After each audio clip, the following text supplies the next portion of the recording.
down a little bit in some of the other sectors as well. Banks in general. Take a look at the sectors for this morning. We had a little bit of a wobbly pre-open because everyone had a hard time trying to figure out how to interpret the CPI. Is it really inflationary? Is it not? It was kind of in line, but yields moved up and then back down. A little tough to figure that out this morning, but as you can see here, materials up, tech doing well, banks down. That is very typical. Banks tend to move down as you head into earnings season, normal pattern there. Energy, though, has been another big momentum leader, down a little bit today, but it's had an incredible run. Bottom line is earnings season is beginning, and I got good news and bad news for you. The good news is demand is terrific across the board. Companies keep saying we've got plenty of customers out there. Here's the bad news. You've heard about all the supply chain disruption. It's very serious. We've had commodity and labor inflation. On top of that, we've got some China growth fears. You throw it all together, there's a little bit of a problem. Because of these issues here, the 20 or so companies that have reported before the banks have reported, they've been a little more cautious, and it's been a little bit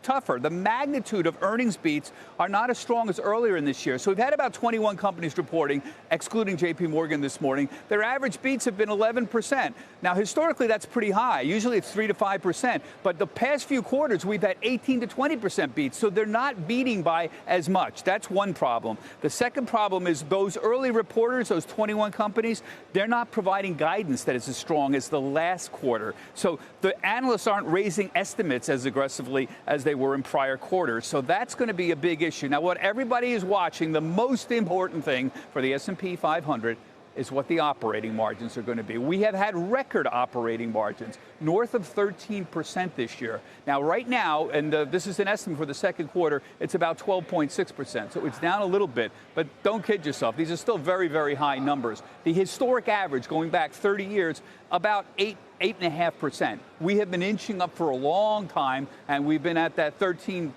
level for a number of years now. So it's not clear how long we're going to be able to sustain that.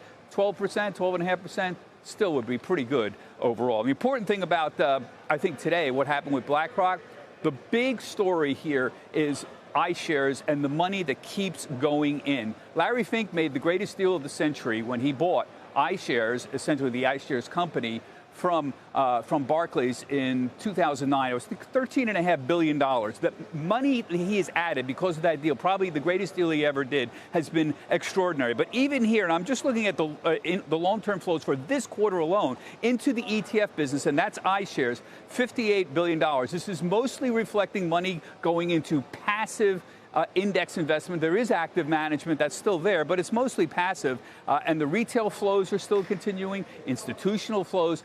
Essentially, it's all about the inflows here and all about that money that keeps going into the ETF business. Larry Fink, one of the great deals of the century. BlackRock, by the way, has been a great performer. It's up 125% since the March 2020 bottom. That's beaten the S&P 500. It's up about 100%. Great showing again by Larry Fink and company. Carl, back to you. All right, Bob. Thank you. Bob Pisani.